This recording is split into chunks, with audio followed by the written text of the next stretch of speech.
Salve, salve galera! Esse é mais um episódio do podcast Maconhômetro Imprensa começando, um projeto do Cannabis Monitor em parceria com a Comunicannabis, de entrevistas com jornalistas especializados nas pautas da maconha e da política de drogas no Brasil. Eu sou Ingrid Rodrigues, jornalista, poeta, ativista, comunicadora social, criadora do projeto Comunicannabis e terapeuta canábica na Associação Flor da Vida.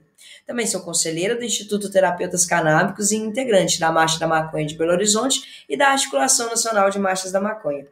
Aqui nesse programa nós conversamos com jornalistas brasileiros que estão nessa frente de comunicar sobre o que acontece no universo da maconha e outras substâncias psicoativas no Brasil, através das lentes do jornalismo. Nosso intuito é contribuir para um mapeamento da produção jornalística sobre o tema na atualidade e buscar compreender essa realidade pela perspectiva dos próprios jornalistas. A ideia é saber como eles pautam, produzem, apuram notícias e reportagens sobre esse assunto que é tão complexo e cheio de disputas de interesses e narrativas conflitantes. Quem são as pessoas que fazem esse trabalho informativo sobre a planta que nós consumimos no nosso dia a dia? Queremos saber o que eles pensam, qual a leitura que estão fazendo nesse momento da política de drogas no Brasil, as suas expectativas para o futuro e os desafios dessa profissão. Então, bora lá? Hoje eu tenho o prazer aqui de estar recebendo para trocar uma ideia o jornalista e escritor Carlos Minuano, criador do site Psicodelicamente. O Carlos é jornalista especializado em audiovisual com mais de 20 anos de carreira, passagens pela Folha de São Paulo, Band, Revista Rolling Stone, Jornal Metro e em diversas publicações da Editora Abril. Já escreveu e publicou 2 biografias e atualmente trabalha em seu 3º livro, Na Força, Uma Jornada Psicodélica, que será publicado pela editora Elefante. Ele escreve há mais de 10 anos sobre psicodélicos no portal UOL e no Carta Capital. É editor da revista digital independente de jornalismo psicodélico, Psicodelicamente, que combina reportagens de profundidade e investigativas, notícias, entrevistas, artigos, com o objetivo de expandir as narrativas jornalísticas sobre drogas psicodélicas. É também fundador e diretor da agência de comunicação Tucanaká, e vem produzindo projetos especiais sobre psicodélicos através de bolsas e editais de instituições como o Pulitzer Center e a Serrapilheira. Oi, Carlos, seja muito bem-vindo ao Maconhômetro, é um prazer te receber para essa troca. Muito obrigada mesmo por ter aceitado o nosso convite. Olá, Ingrid, olá a todos aí que estão ouvindo, é um prazer estar aqui conversando com você e vamos nessa. Eu queria começar pedindo para você falar um pouco da sua trajetória profissional, dividir com a gente o que te levou para o universo do jornalismo e mais especificamente para jornalismo sobre drogas psicodélicas. Eu estou muito curiosa para conhecer a sua história.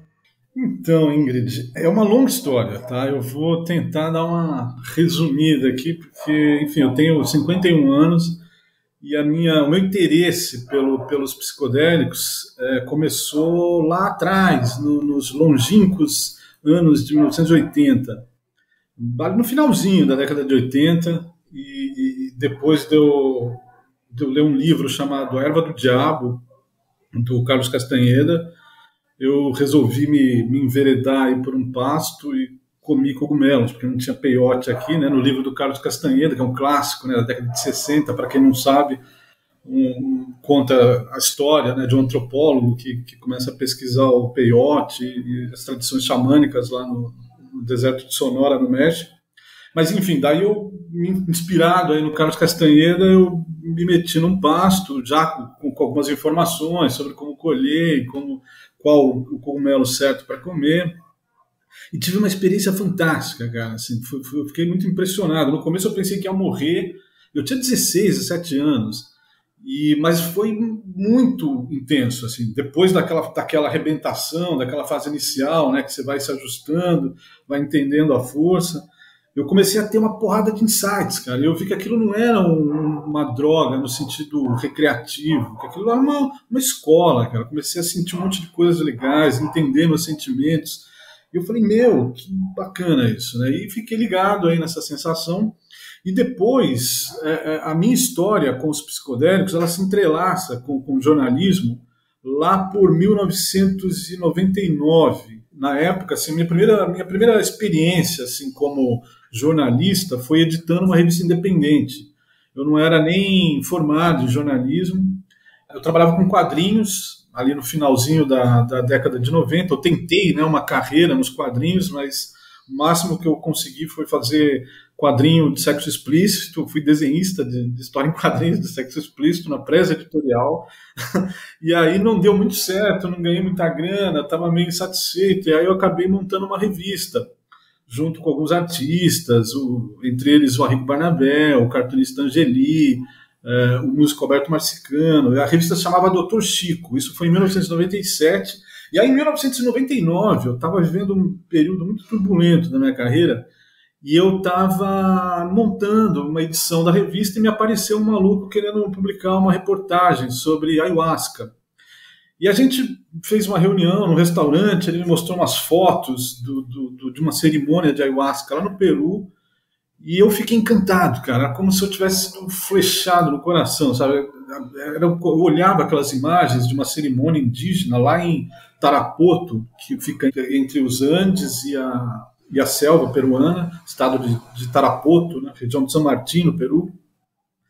E era como se eu já conhecesse aquilo, tive uma sensação muito estranha, cara.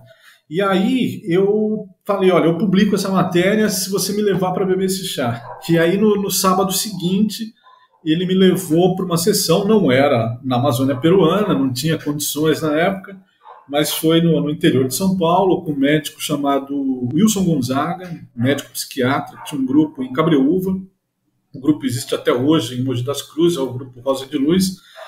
E nessa ocasião, junto com esse rapaz, eu conheci uma antropóloga chamada Bia Labate, que foi, na verdade, quem se tornou minha madrinha, minha amiga até hoje, é uma das grandes pesquisadoras de ayahuasca, pioneira na pesquisa antropológica aí, né, da ayahuasca, e é considerada hoje uma das 50 pessoas mais influentes no meio psicodélico, e ela está com um trabalho muito legal na Califórnia hoje, que é o Instituto Chacruna, e que inclusive apoia os meus projetos. Mas enfim, nessa ocasião eu conheci a Bia, a gente ficou amigo, eu tive minha primeira sessão com a ayahuasca, e nessa sessão com a ayahuasca foi outra bomba, assim, muito parecido com a minha experiência com os cogumelos, foi tudo muito revelador.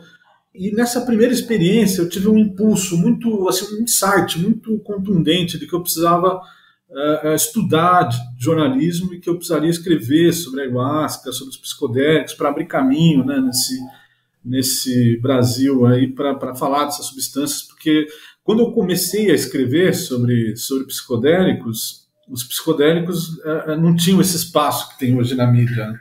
Então, saindo dessa sessão de ayahuasca, aí eu comecei a botar minha vida em ordem, cara. Eu fui estudar jornalismo, eu não tinha estudado jornalismo, e eu me formo ali por volta de 2003 e começo a trabalhar num jornal de rádio. E desde esse primeiro emprego nesse jornal de rádio, eu era repórter nesse jornal, eu brigava para pautar matérias sobre ayahuasca.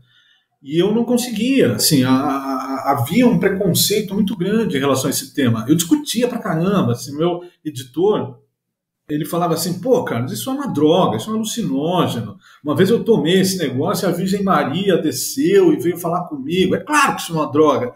E tirava um sarro. E nessa época, a ayahuasca ela ficava restrita à pauta, sabe, aquela área do jornal para pautas bizarras. Ou então na pauta policial, enfim, era uma coisa que ficava num lugar assim muito cheio de clichê, de estigma, sabe? Aquela coisa do Santo Daime, havia um preconceito muito grande com o Santo Daime, com as religiões, né, ayahuasqueiras. Mas, enfim, durante esses primeiros anos de 2000, eu passei um tempão batalhando por essa pauta nas redações, sem conseguir emplacar nenhuma pauta. E aí, em 2010, aconteceu a morte do Glauco, né? O Glauco foi assassinado, o cartunista Glauco Vilas Boas, que, aliás, era meu amigo. E, nessa época, a imprensa começou a descer o cacete assim, no chá, na ayahuasca. A Veja deu uma capa horrorosa, a Isto É deu uma matéria muito ruim, a Época também foi mal. E, assim, a mídia, na época, estava praticamente culpando o chá pelo crime, o próprio Glauco por ter dado ayahuasca para aquele rapaz, e faltava ouvir especialistas, porque já haviam especialistas, já haviam cientistas pesquisando ayahuasca e outros psicodélicos, enfim, aqui no Brasil. E aí a própria comunidade ayahuasqueira com quem eu me relacionava, porque afinal desde 1999 eu comecei a beber e eu não parei mais, assim, eu continuei bebendo ayahuasca frequentemente, a própria comunidade chegou para mim e falou: pô, Carlos, você não consegue fazer alguma coisa melhor aí, né? Que escute pelo menos algum pesquisador, algum médico. E aí eu conversei na Carta Capital, eu estava começando a escrever na Carta Capital, isso em 2010, e aí o editor da Carta, na época o Sérgio Lírio, ele topou a matéria, e aí eu consegui entrevistar o Dartil Xavier, que é um médico psiquiatra da Unifesp, que já pesquisa ayahuasca desde 94 na Unifesp, enfim, um pioneiro da pesquisa psicodélica no Brasil, que inclusive nesse momento está com uma pesquisa aberta aí com ayahuasca para alcoolismo. E também ouvi o Wilson Gonzaga, que é o outro médico psiquiatra que estava mais que ficava nesse entre mundos aí, né? Ele navegava tanto na parte médica como psiquiatra, né? Mas que também tinha um grupo religioso, então ele também transitava pelo mundo mágico da ayahuasca, né? E foi uma matéria muito legal, assim, e meio que abriu a porta para mim do jornalismo psicodélico, né? Depois de um tempo eu comecei a escrever no UOL, em 2012 eu comecei a escrever no UOL, e lá eu já comecei a ter mais abertura para escrever sobre esse tema. E ao longo dos primeiros anos ali, começa também uma mudança na percepção da sociedade sobre os psicodélicos, na medida que começam a sair, a serem publicados, né, resultados de pesquisas que voltaram a ser feitas na Inglaterra, né, no Imperial College, na Johns Hopkins, pesquisas com psilocibina, também em 2015, não sei se 2015 ou 2016, não me lembro direito, mas teve uma pesquisa muito grande no Imperial College, eu escrevi sobre ela na Rolling Stone. E então começa também nessa época, nesse momento, uma mudança da percepção da sociedade em relação a essas substâncias, né? É muito interessante como que você coloca como se fosse de fato uma missão divina, assim, que você entendeu que você precisava comunicar e investigar sobre aquilo que te aconteceu, como se tivesse recebido uma mensagem para fazer essa missão de comunicar sobre isso. E é muito interessante que você tenha passado por tantos lugares que, em tese, são muito conservadores, até para tratar de cannabis, é cheio de dedos, e tá lá você falando de ayahuasca. Então, eu também queria entender um pouco disso. Você passou por vários veículos tradicionais, revistas, grandes portais, e aí, em algum ponto, você criou um projeto seu, assim. E eu queria te pedir para dividir com a gente como é que é seu dia a dia de jornalista, como que você atua, como que você gosta de atuar, como que é essa mão na massa de jornalista polivalente, né? E aproveita também já conta um pouco sobre esse projeto que você conseguiu desenvolver através de edital e bolsa, que é uma série de reportagens sobre a globalização da ayahuasca na Amazônia peruana e a outra série sobre pesquisas brasileiras com alucinógenos. Vou emendar um pouco porque eu acredito que tem relação com esse apanhado que você pode trazer para a gente nessa pergunta, que é: você acredita que a cannabis pode ser uma abertura para a utilização dos psicodélicos, para a abertura, para mais pesquisas e mais aprovações digitais, como o que aconteceu no seu projeto? Antes de entrar na tua pergunta, mas pegando carona aí no comentário que você fez, antes de eu conseguir realmente escrever sobre os psicodélicos, em 2010, eu tive uma trajetória dentro da ayahuasca muito intensa, sabe? Junto com uma turma de pesquisadores. Eu acho que isso tudo me ajudou na minha formação como jornalista que escreve sobre psicodélicos, essa vivência que eu tive desde a primeira sessão, desde a minha primeira experiência com a ayahuasca, junto com uma antropóloga, que foi a Bia Labate, né? Depois de alguns anos que eu comecei a beber ayahuasca, ela me chamou também para desenvolver um trabalho aqui no Brasil com um curandeiro peruano.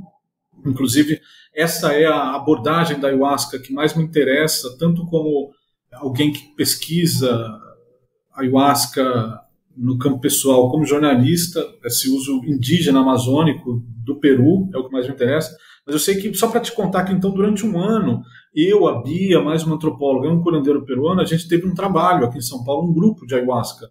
Então, assim, às quartas, sextas e sábados, minha vida era espantando morcego nas noites paulistanas, assim, dirigindo trabalhos de ayahuasca. Então, teve um momento, e a gente sempre conversava, sabe?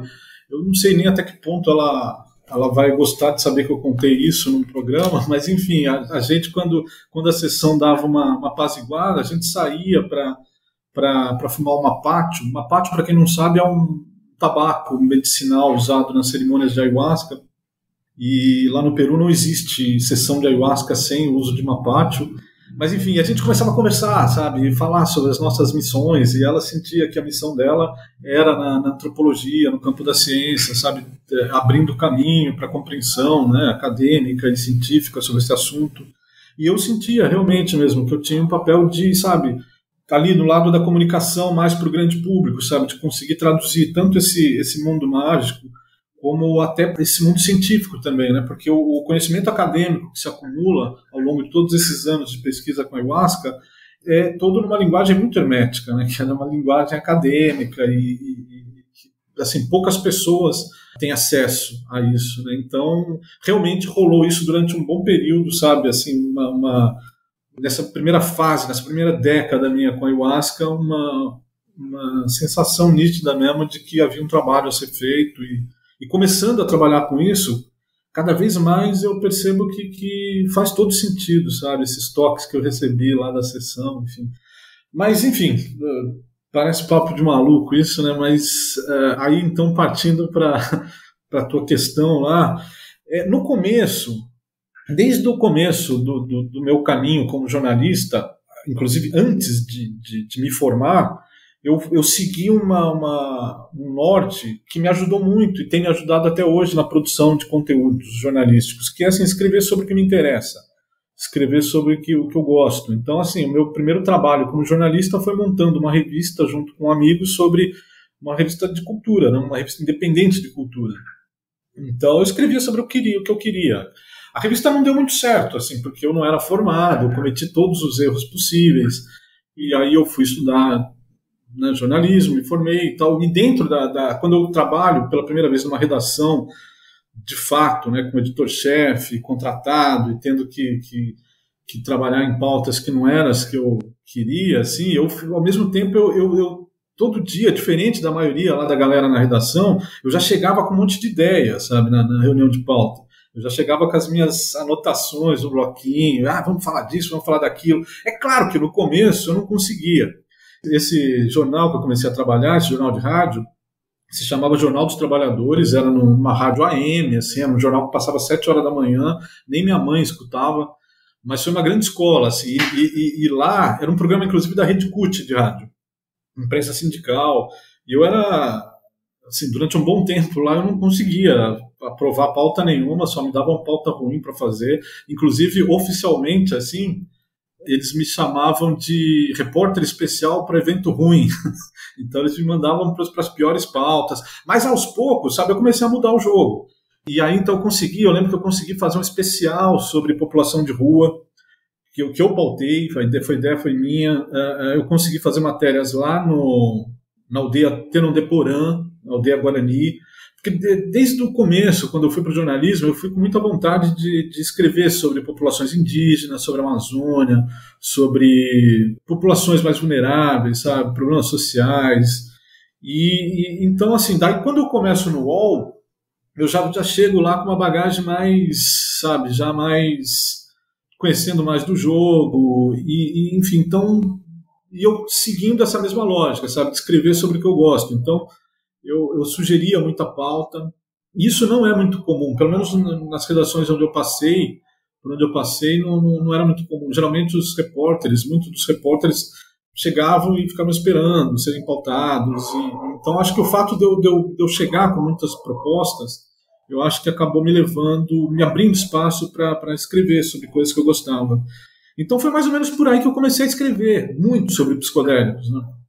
E inclusive isso foi motivo de crítica também. Muita gente me criticava, falava assim, você não pode fazer isso, você não pode ficar só escrevendo sobre o que você gosta, enfim. Mas eu não dei muito ouvido e segui em frente. E aí, assim, acelerando bastante, né, no tempo, em 2019, eu trabalhei 5 anos no Grupo Band, E aí, esse jornal Metro, que você citou, ele é um jornal da Band, é uma joint venture entre a Band e uma empresa internacional. Aí é um jornal que tem em vários países, né? O Metro World News. Aqui no Brasil virou o jornal Metro. Mas, enfim, eu saí num corte em 2019, aí eu estava finalizando a biografia do Raul Seixas, né? Eu escrevi a biografia do Raul por trás das canções, foi um livro muito legal de escrever. E aí eu sei que eu falei, porra, agora eu vou fazer o que eu quiser, né? Eu tava de saco cheio de redação, não aguentava mais, editor chato, me enchendo o saco.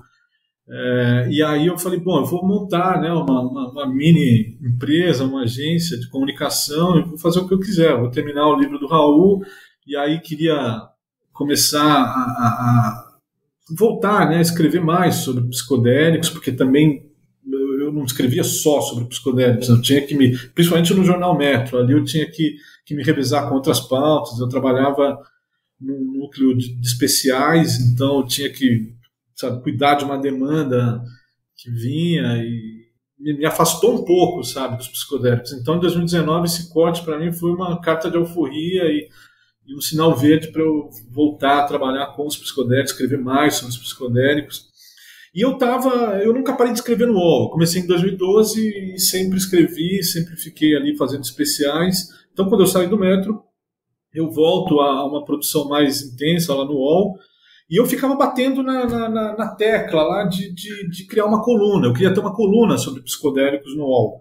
E os editores não deixavam. Eles falavam, pô, quando pintar um assunto você fala, não sei o quê, você já é o nosso setorista, não tem problema. E aí eu falei, porra, mas são muitos assuntos, né? É um tema muito complexo. Psicodélicos envolve muitas coisas. Não é só ciência, não é até religiões, povos indígenas, tem muita coisa. Mas aí eu sei que eles não deixavam. E aí surgiu um edital da Abrage, para quem não sabe, é a Associação Brasileira de Jornalismo Investigativo, em parceria com a ICFJ, International Center for Journalists, que é dos Estados Unidos, que apoia o jornalismo independente no mundo todo. E o edital não era muito a minha cara, não era muito a cara do meu projeto, mas era um projeto para fomentar iniciativas de mídia em desertos de notícias. Porra, eu estou em São Paulo, não dá para falar que São Paulo é um deserto de notícias, né? Você pode até falar que o noticiário é ruim, mas não dá para falar que não tem muita coisa aqui, né? Mas aí eu tive a ideia assim, de pegar um atalho ali, fazer um ajuste ali no meu projeto e falei assim que o meu projeto visava atender um deserto temático de notícias. E colou, porque é isso mesmo. Realmente há um deserto na comunicação, não só em São Paulo, mas no Brasil inteiro, sobre psicodélicos. A gente não existe um veículo jornalístico especializado em psicodélicos. E essa foi a minha ideia, de criar um site especializado em jornalismo sobre psicodélicos. Porque você tem muita coisa assim rolando, principalmente agora. Se você for no Instagram, você tem, centenas de perfis falando desse assunto. Mas não são veículos especializados, sabe? Não existe uma equipe de jornalistas trabalhando nesse tema. Aqui no Brasil, até o momento, antes da Psicodelicamente, existe o trabalho do Marcelo Leite, que, aliás, é um trabalho muito legal, é um super jornalista, me norteio muito pelo que ele faz, acho fantástico o que ele está fazendo, a cobertura que ele faz desse tema. Ele já era um jornalista de ciência e ele está num jornal muito legal, que é a Folha de São Paulo, né, uma vitrine muito importante, e ele está fazendo uma cobertura sensacional, mas é um blog focado em ciência. E a minha ideia foi de criar um veículo para fazer uma cobertura panorâmica do tema. Então, falar de ciência, mas também falar de povos indígenas, falar de religiões, falar de abuso no meio religioso, que tem muito, falar de aspectos legais, enfim, uma cobertura ampla e panorâmica. E o projeto foi aprovado, passei no edital. Em junho de 2022, eu lanço a Psicodelicamente. E por incrível que pareça, assim, a gente teve uma resposta de público muito rápida e muito legal. Assim, muitas pessoas entrando em contato, muita gente querendo trabalhar na Psicodelicamente, muita gente querendo colaborar com a Psicodelicamente. E pessoas querendo apoiar assim, financeiramente, empresas querendo apoiar financeiramente.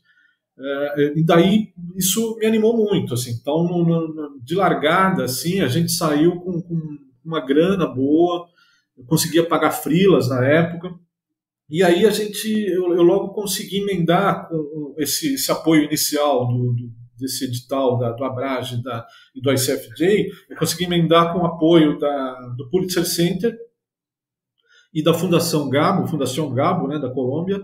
Pulitzer Center, Estados Unidos, mas é um edital que ele é focado na Amazônia, histórias na Amazônia.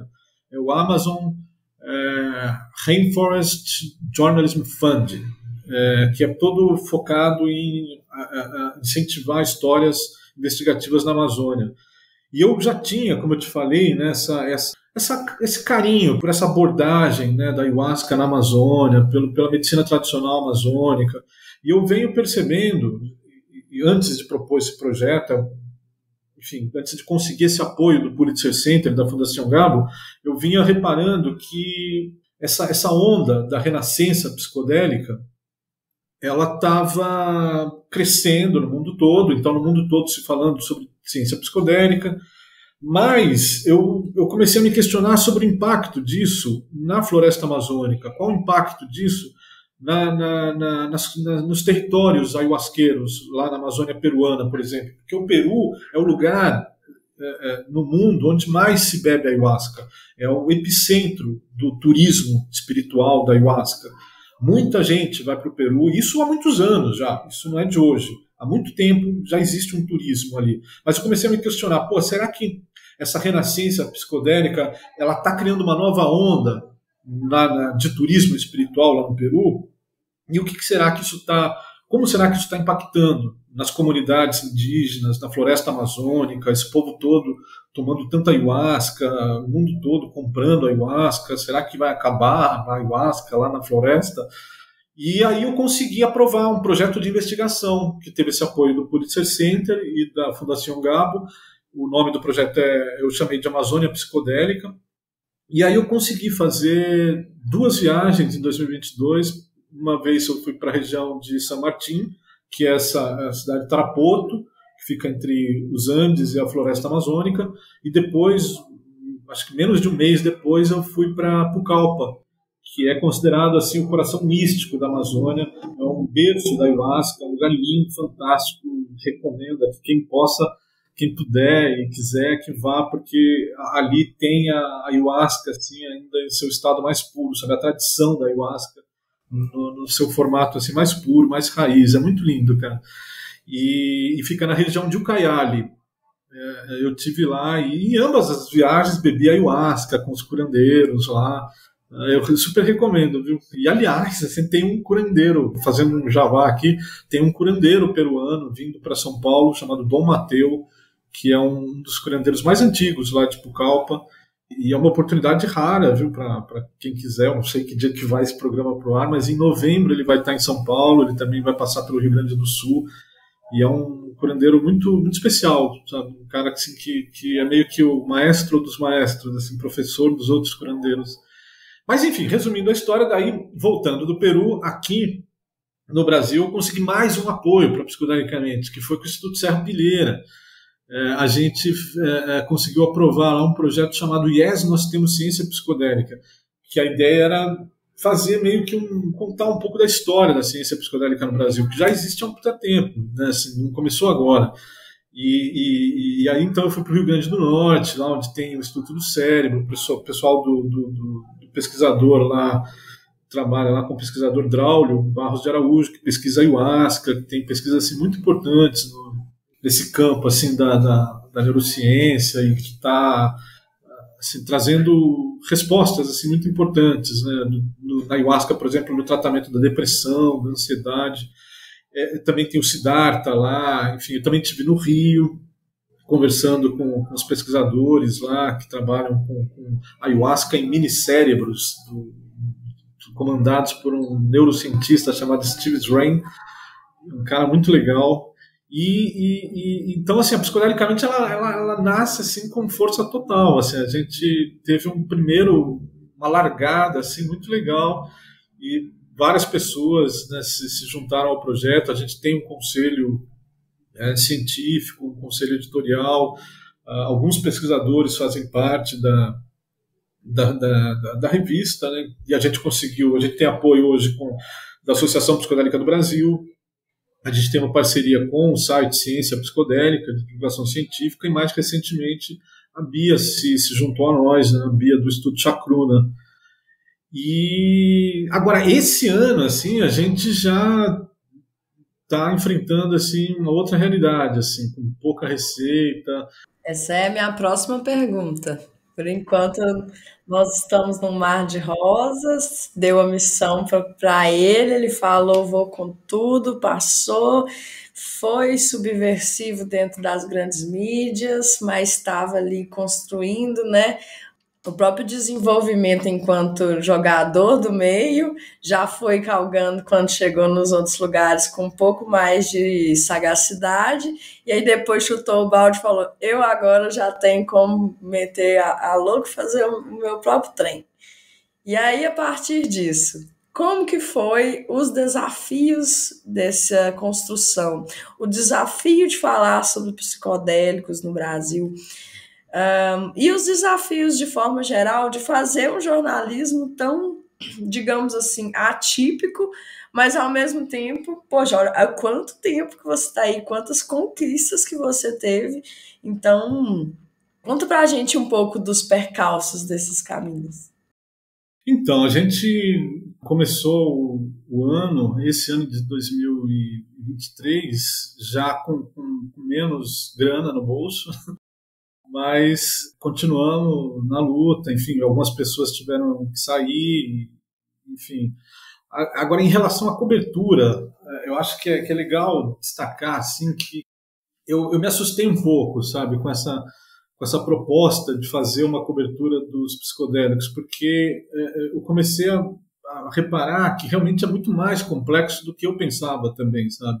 Ainda bem assim, que a proposta inicial, e a proposta ainda hoje, é trabalhar com o conceito de revista, né? Então, em nenhum momento eu me lancei como um portal de notícias sobre psicodélicos, sim, de uma revista que, sabe, produz conteúdos, reportagens mais de fôlego, enfim, investigações mais aprofundadas, porque é muito difícil. Eu comecei a receber, muitas pessoas começaram a procurar, a me procurar a redação, né, pelos canais todos, né, pelo Instagram, por e-mail, denunciando coisas, pedindo ajuda, sugerindo pautas, querendo fazer parte da revista. Mas nesse sentido, assim, nessa dinâmica de interação com os leitores, muita história legal surgiu também. Por exemplo, em relação aos cogumelos, que é uma pauta que cada vez está maior aqui no Brasil e no mundo, né, por causa do avanço das pesquisas, por causa do número de usuários, né, de pessoas consumindo, usando, seja para tratamento, seja para recreação mesmo, para diversão. E aí teve um caso que foi muito emblemático e que tem muito a ver com essa nossa missão assim, principal, que é de combater a desinformação e, ao mesmo tempo, levar educação pública sobre esse assunto.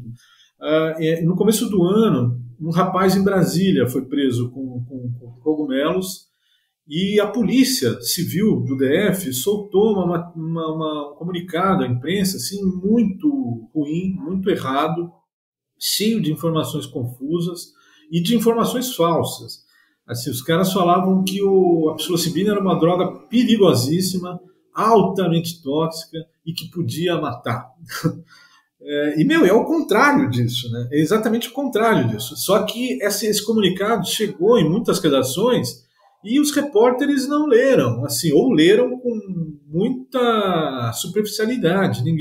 Esses primeiros, pelo menos, não se atentaram ao fato de que a psilocibina ela está aí no ranking assim, das substâncias mais propícias assim, para se tornar um medicamento revolucionário, né, nos próximos anos, para vários transtornos mentais e para outras condições de saúde. E eu sei que o site Metrópole soltou uma matéria horrorosa, praticamente repetindo o que o release da Polícia Civil falava. A Record fez uma reportagem enorme, cara, assim, acho que de uns 7, 8 minutos, com aquelas musiquinhas de terror, sabe?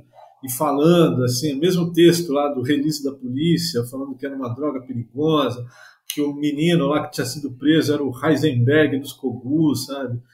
Falando que era um mega traficante de alucinógenos. E eu falei, putz, que coisa mais horrorosa, né, cara? E aí eu fiz uma matéria reunindo vários pesquisadores, inclusive os pesquisadores que fazem parte, né, da Psicodelicamente, dos apoiadores, né, gente da Associação Psicodélica do Brasil, o Renato Filev, lá da Unifesp, que inclusive nesse momento está com uma pesquisa aberta com psilocibina para tratamento de tabagismo. Reuniam ali uma série de pesquisas recentes com evidências sobre psilocibina.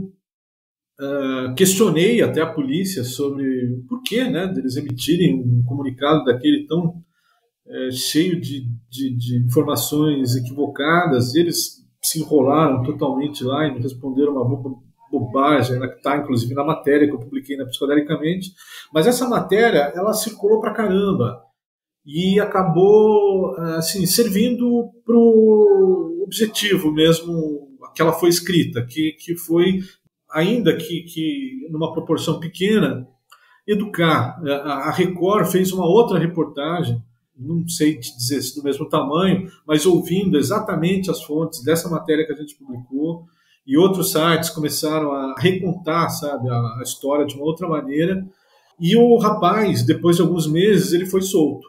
Ele foi solto, e a defesa dele traz muito das argumentações das fontes que a gente ouviu. Não tinha base para manter a prisão do rapaz, e também não havia menor sentido soltar um comunicado como o que a polícia soltou, causando um enorme, né, assim, uma onda de desinformação, né? Vários veículos republicanos, G1 também deu, e então assim isso me reforçou, sabe, a percepção de que tem muito trabalho assim para ser feito. O Brasil está muito no começo, as redações tem muita gente nova, muitos jornalistas muito jovens que conhecem pouco sobre esse assunto, e é um assunto muito difícil, é um assunto muito complicado, complexo, polêmico, controverso, carregado de preconceito. Inclusive, eu estou estreando uma coluna sobre psicodélicos na revista Carta Capital. E eu estou trazendo assim, um pouco dessa percepção assim, para a primeira coluna, e eu questiono por que a ayahuasca ela não... Só para entender um pouco melhor, como que você vê essa diferença da forma de tratar psicodélicos no jornalismo específico e no jornalismo convencional?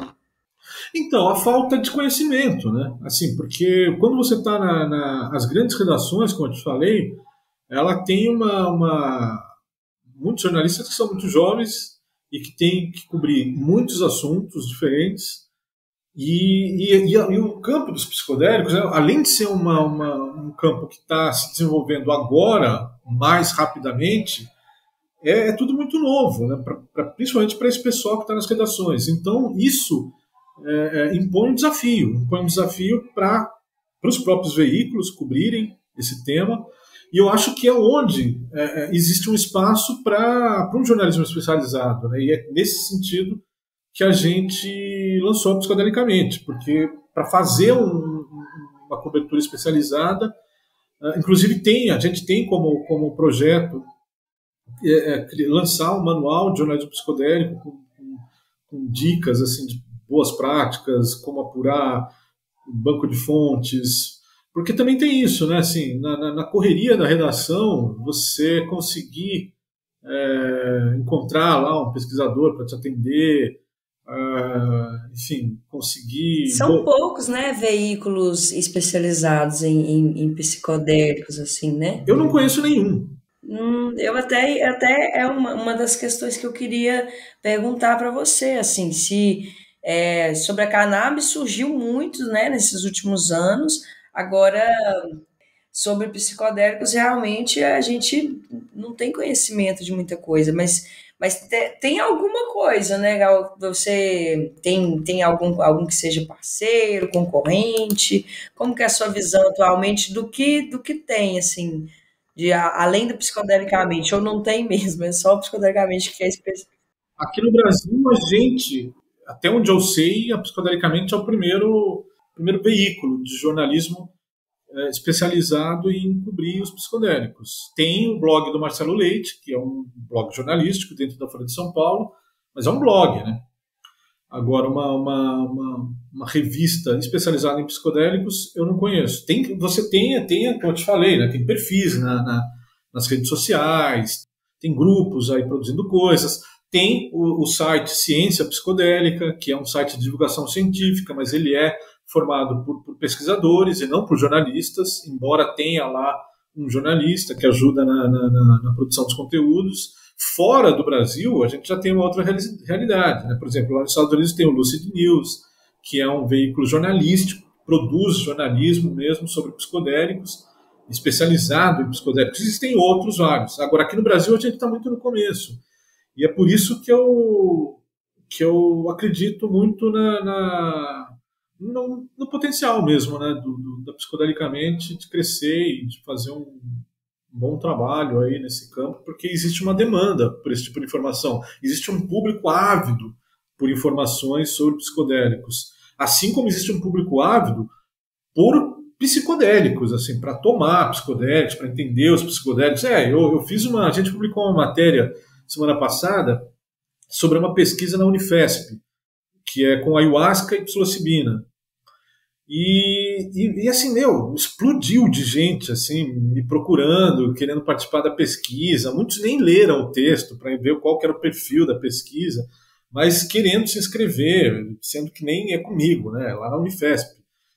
E a Unifesp também, o pessoal da Unifesp logo cedo, de manhã, no dia seguinte da publicação da matéria, me ligaram falando, olha, coloca um e-mail também, porque está tocando muito o telefone, não sei o quê, e assim, então muita gente querendo participar de estudos, muita gente querendo participar de pesquisas, e não tem, né, assim, essa pesquisa mesmo, que está rolando agora na Unifesp, é para 28 pessoas, cara. Imagina, 28 pessoas. Milhões de pessoas. É uma para parar a dependência, né? Uma ayahuasca para alcoolismo, sendo testada para alcoolismo. E tabagismo também, eu vi porque eu queria me inscrever. Tabagismo com psilocibina. Você se inscreveu? Não me inscrevi, mas gostaria já. Nossa entrevista já está longa para eu poder contar meus casos pessoal, mas eu vou tentar emendar, inclusive, a minha próxima pergunta. Porque fica, né, aquela linha tênue entre o que seria o uso de substâncias para recrear e o uso de substâncias com objetivo terapêutico. Enquanto o cannabis, né, a gente tem muito uma narrativa dividida e isso fica muito claro, né? A utilização do termo cannabis medicinal, como se fosse duas plantas diferentes, o endeusamento do CBD, né? O canabidiol em detrimento do THC, colocar a visão, colocando o THC como uma coisa muito perigosa. Todas essas narrativas, elas são conflitantes e isso acontece muito no jornalismo. Já teve jornalista que falou, não, eu faço jornalismo e para o jornalismo eu preciso falar cannabis medicinal. Enquanto talvez um uso terapêutico de cannabis já também poderia ser uma colocação mais verdadeira, mas a gente tem essa divisão. Quando se trata de psicodélicos, esse tão novo e diferente, ao mesmo tempo que não é novo, igual você traz aí para a gente, que tem uma robustez absurda em relação à pesquisa e investigação, mas acaba ainda sendo novo para um pouco fora, né, do que é os nichos que tem o conhecimento. E ainda a gente tem toda uma realidade que vê o uso de drogas como um uso muito prejudicial, um uso que vai fazer a pessoa ali não ter mais uma vida social normal ou acabar com a produtividade, enfim. A gente teve também anos e anos de muita luta para que a gente não fizesse uso de psicodélicos, para que nós não tivéssemos consciência. A impressão que se dá é essa, que o esforço também foi muito grande para que nós não tivéssemos acesso a esse tipo de substância que acaba te trazendo mais consciência, te trazendo mais questionamentos, faz o que fez com você, por exemplo, de ter tanta convicção em fazer, não, eu quero escrever sobre o que eu quero ser o Carlos, eu quero fazer a minha expressão do meu ser na melhor forma possível, não sendo obrigado necessariamente a estar preso dentro de caixas que me colocam, sabe? Porque também você sempre teve amadurecimento com relação às substâncias. Eu acredito que isso tenha feito muita diferença para a construção de tudo como foi dentro da sua vida, sabe? O próprio uso interligado ali com aquilo que você estava expressando. E a gente tem hoje uma visão que é marginalizar um uso recreativo, um uso hedonista, e talvez dar um outro olhar para um uso terapêutico, quando no final das contas a gente sabe que uma coisa e a outra está ali simplesmente refém de uma circunstância, refém de um organismo, refém de um contexto, né? Refém de uma relação de pessoa e substância. Muito mais do que talvez o que você está falando, que você está fazendo ali, né? Mas, enfim, eu queria entender um pouco o que você pensa sobre, de fato, o movimento de valorização de um uso de substância e a manutenção da marginalização de outro. Como que é para você essa perspectiva? Então, essa pergunta daria aí para a gente ficar mais umas 2 horas falando, né? Mas eu pegando carona aí nessa história da marginalização de determinados usos, tem um aspecto desse movimento psicodélico que a gente tem hoje que eu acho muito interessante de destacar, porque questionando, assim, eu sempre procurei questionar muito assim, o que eu vejo, né? Uma das primeiras lições que eu aprendi numa redação jornalística, de um editor, é que, a princípio, tudo é mentira. E, às vezes, você começa a investigar e descobre que é mesmo. Então, eu comecei já há um tempo questionando assim, o lado B, assim, os outros lados dessa renascença psicodélica. E uma coisa que eu acho importante falar e que eu tenho procurado falar sobre isso é que, ao mesmo tempo que tem aí, então, o mundo está falando sobre o avanço da pesquisa e como a ayahuasca e outras substâncias podem ser a cura para muitas patologias, para muitos transtornos, por outro lado, no mundo todo cresceu, quer dizer, no mundo todo não, mas em algumas regiões do mundo cresceu o número de detenções por porte de psicodélicos. Aí, pesquisando o que está por trás desses números, a gente descobre o quê? Que está havendo, ao mesmo tempo que tem uma empolgação com o uso médico dos psicodélicos, existe um crescimento do preconceito contra o uso ritualístico, contra o uso indígena. Então tem, por exemplo, curandeiros sendo presos em vários países, porque com esse movimento da globalização da ayahuasca, cresceu a demanda por essas experiências no mundo todo. Então, tem indígenas viajando para vários países para levar essa medicina para as pessoas. E muitos terminam presos. Assim, países se fechando para a ayahuasca, a França, Itália recentemente, seguindo o mesmo modelo francês. Na Holanda é proibido, e não é um preconceito, não é uma proibição do DMT, não, é a proibição do ritual com a ayahuasca. E ao mesmo tempo começa a se criar uma noção dos psicodélicos norteada pela Big Pharma, sabe? Então, assim, se não for médico, se não for psicólogo, não pode trabalhar com a ayahuasca, não pode trabalhar com os psicodélicos. Porra, mas e o curandeiro, cara? E o indígena lá, o pajé, o xamã, ele também não vai poder, então?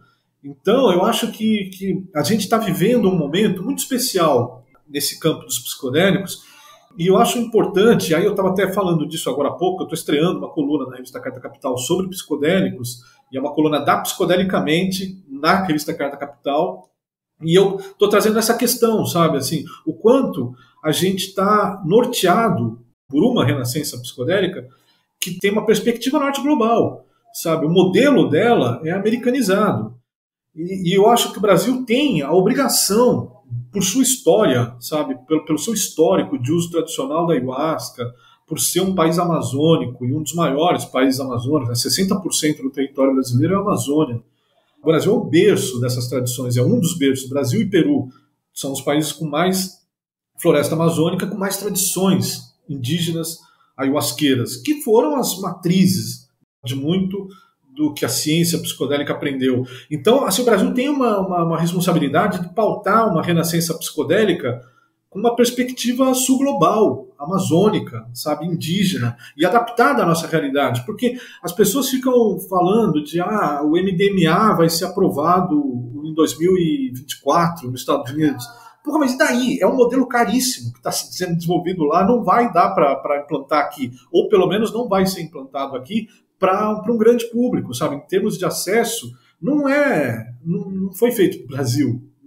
Então, assim, e sendo que a gente tem a ayahuasca, que eu fico me questionando, e esse é o tema da minha primeira coluna lá na Carta Capital, por que a gente não tem um uso terapêutico da ayahuasca autorizado, aprovado? Sendo que já tem anos e anos de evidências nos grupos religiosos de como essa bebida ela pode ajudar quem está sofrendo com a dependência. E existem pesquisas também nesse sentido. E para além disso, e aí tocando mais no ponto que você falou, eu acho que a gente precisa evoluir na percepção dos psicodélicos e sair dessa noção de que é só uma coisa para uso médico.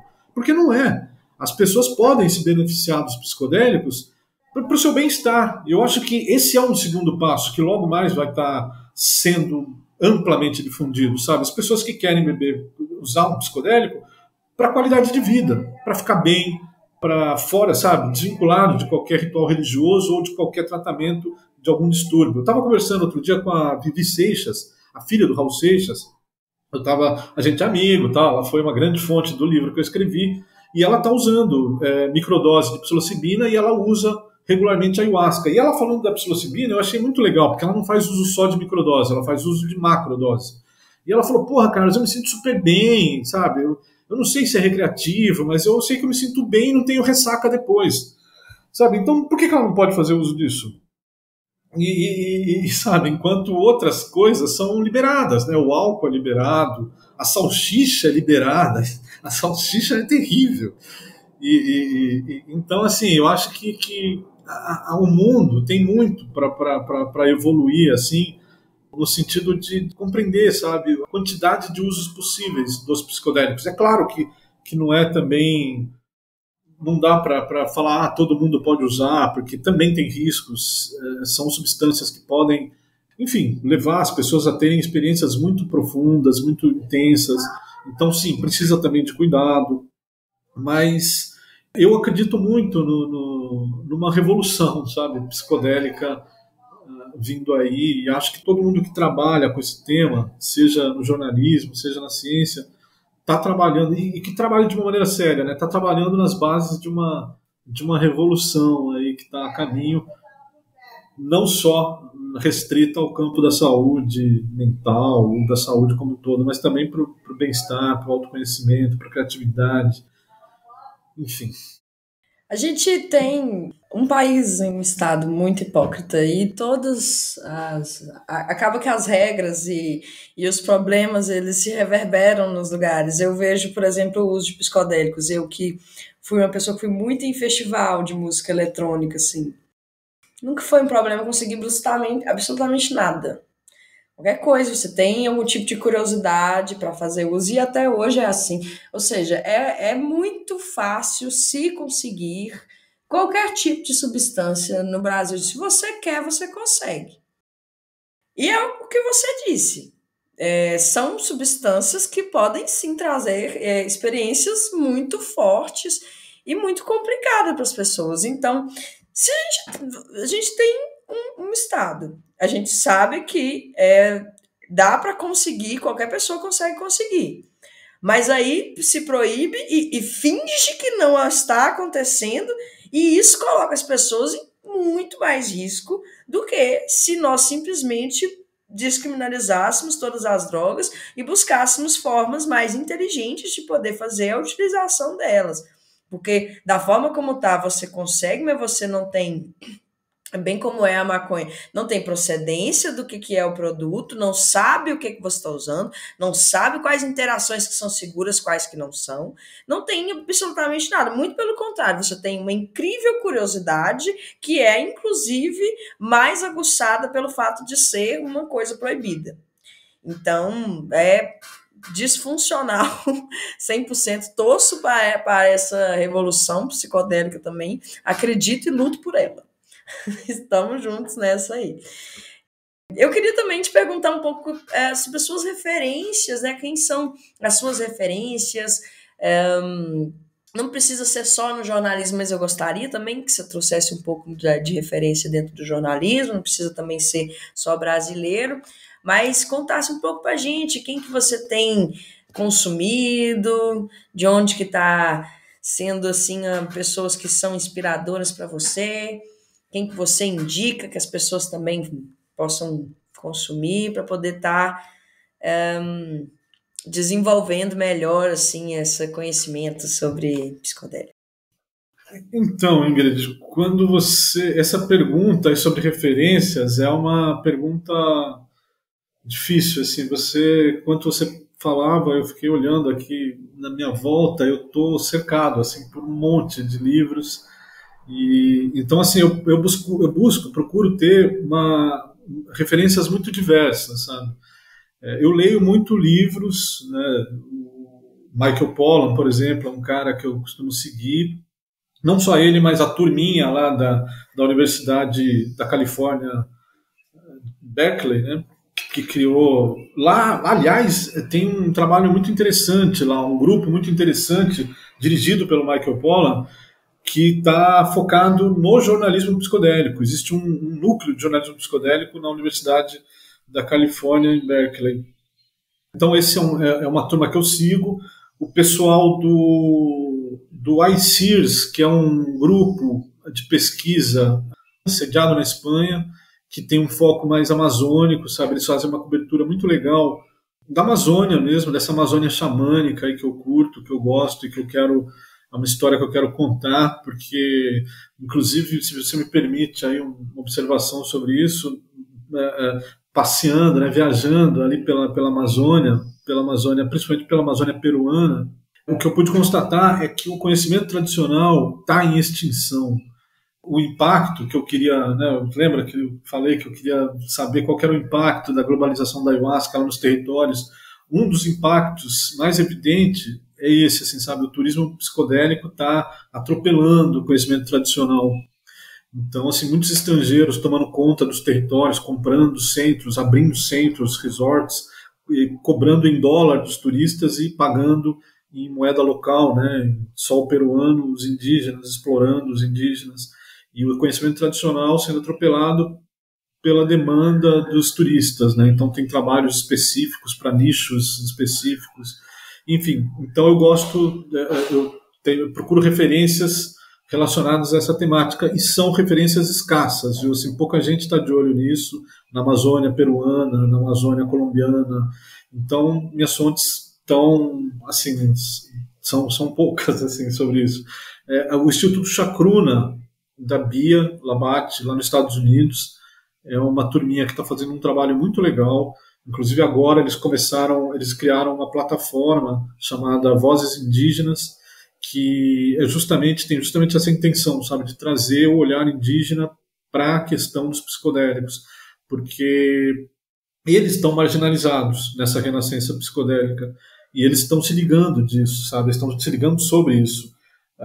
Inclusive existe um movimento já que está sendo apelidado, né, de ayahuasca-ativismo indígena. Então aqui no Brasil já teve 4 edições de uma conferência indígena de ayahuasca, no Peru tem uma associação de curandeiros, na Colômbia também. Então aos poucos, sabe, eles estão assumindo o lugar de fala, né, que é deles sobre esse assunto e reivindicando essa participação no debate público.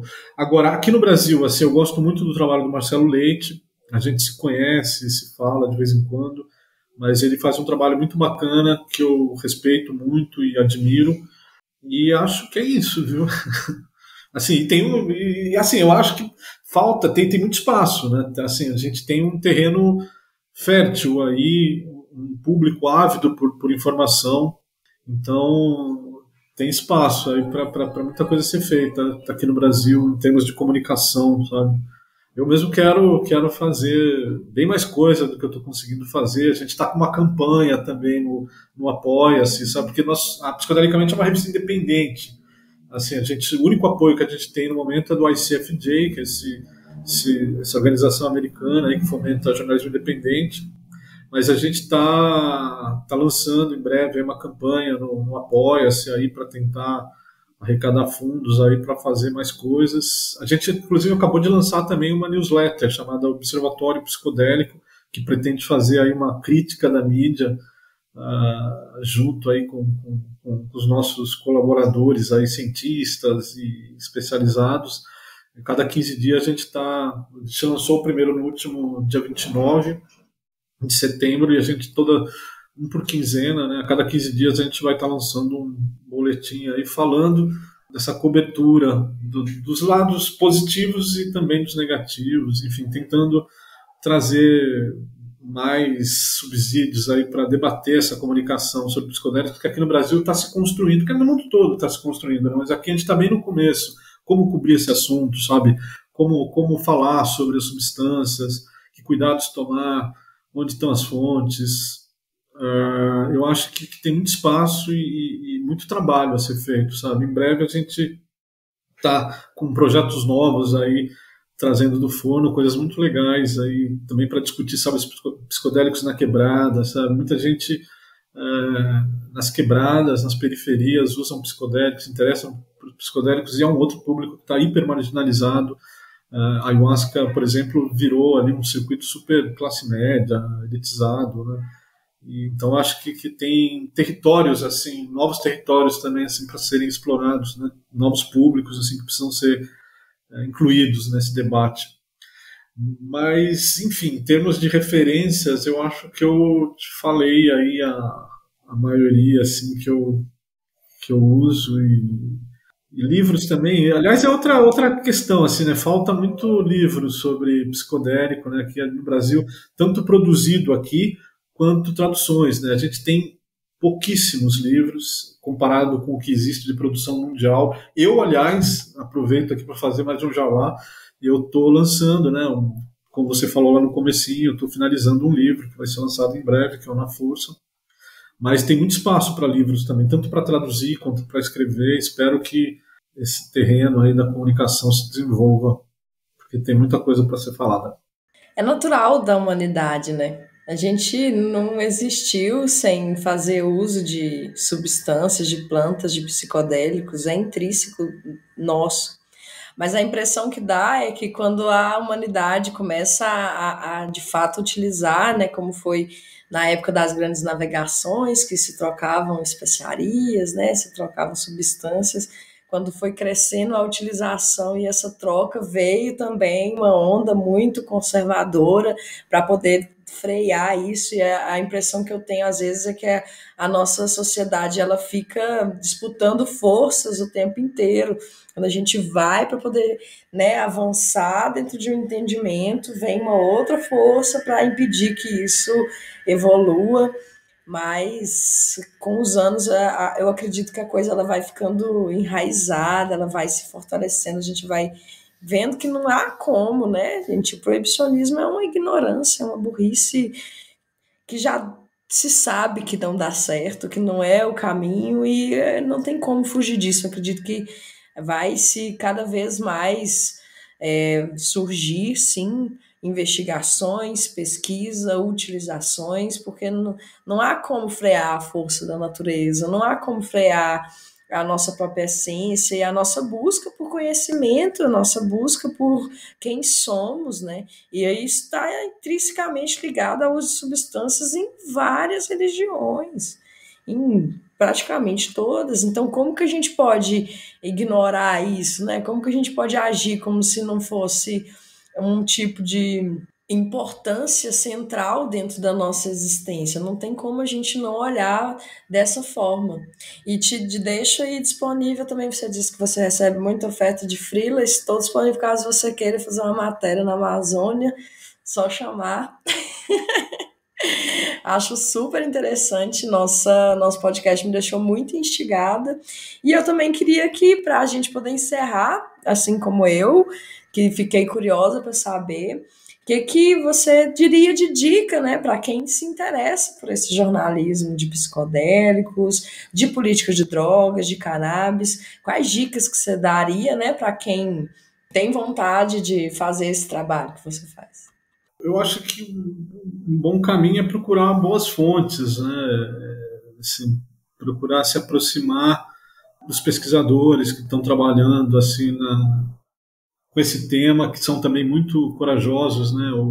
Ontem mesmo eu estive conversando com o Dr. Xavier e ele estava falando o quanto ele já teve que enfrentar de preconceito dentro da própria comunidade científica. Ele se sente assim um psiquiatra totalmente fora da curva, né, na ciência brasileira. E isso hoje, ainda mais, imagina na década de 80. Eu acho que, assim, psicodelicamente, por exemplo, em breve, eu espero, tá abrindo aí um banco de freelas, inclusive, então, quem quiser se aproximar, se achegar, seja para fazer freela, seja para conversar sobre psicodélicos, sobre cobertura desse tema, eu estou super aberto. Como eu te falei, assim, a gente tem algumas coisas no forno aí que eu não posso divulgar ainda porque não é concreto, assim, não está fechado, assinado e tal, mas tem umas novidades assim muito legais em breve nesse campo da educação sobre psicodélicos, nessa questão da formação a respeito desse tema.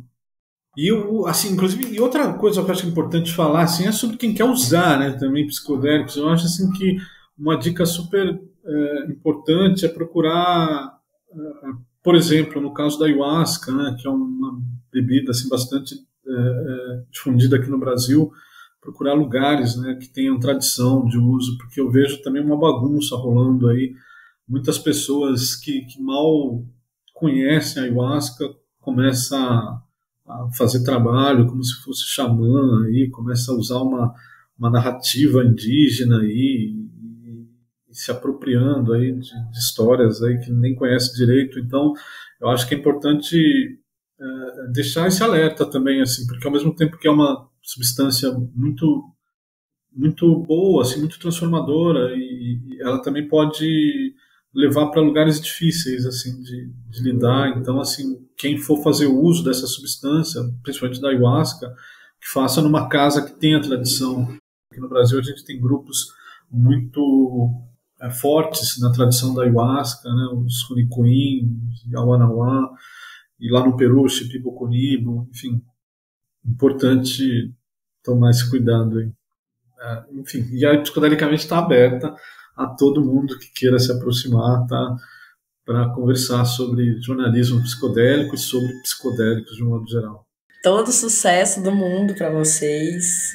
Admiro muito a sua coragem, a persistência, o foco, a disciplina. Parabéns de verdade. Eu acho que é isso. A gente ter inspirações. Você já é uma grande referência, então quem está escutando a gente está tendo essa oportunidade de também conhecer melhor, talvez, o trabalho da Psicodelicamente. Desejo que você continue criando por muitos e muitos anos e continue com essa coragem e foco, que a sua missão está sendo assim espetacular. Muito obrigada por isso, muito obrigada por aceitar o nosso convite. E a gente vai chegando no finalzinho aqui do nosso podcast. Foi uma delícia o nosso papo, muito obrigada mesmo. E deixa aí um recadinho de despedida para nós, para quem ouviu a gente até agora. Bastante tempo de podcast, mas eu tenho certeza que quem chegou aqui teve uma riqueza muito grande assim de conteúdo, de aprendizado, assim como eu.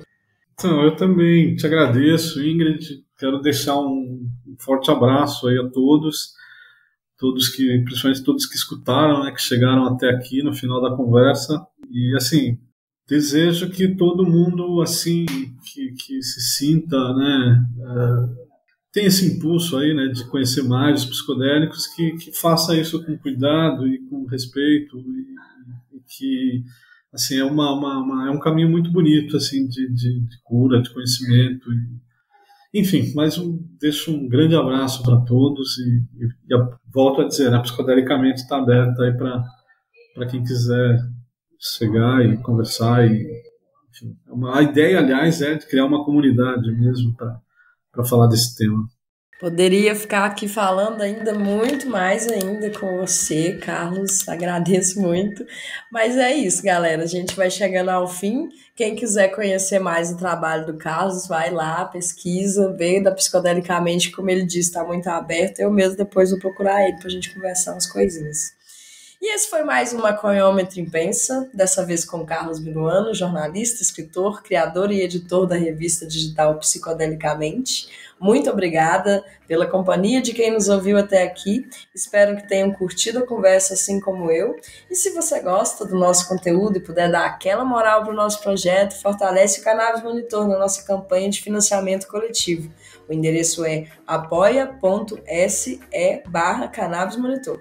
Esse é um programa independente, sem patrocínio, e qualquer focinha nos ajuda a manter esse trabalho de pé.